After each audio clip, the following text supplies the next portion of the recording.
Want to know how to fix Waze not working on Android? Well, no worries. In this video, I'm going to show you an easy step-by-step guide on how to do it.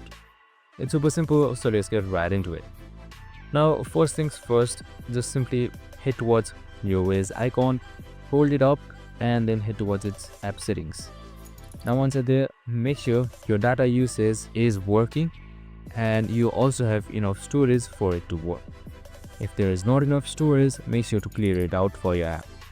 Now next thing, on the bottom right side you can see clear data. Just simply select clear data and head towards clear cache right here and select OK.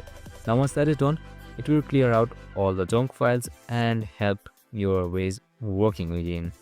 Now if it still doesn't work, make sure your data or your Wi-Fi connection is also working properly. Make sure to switch it once or try it in another device to know that the Waze itself is not working. And that's it. That should fix it.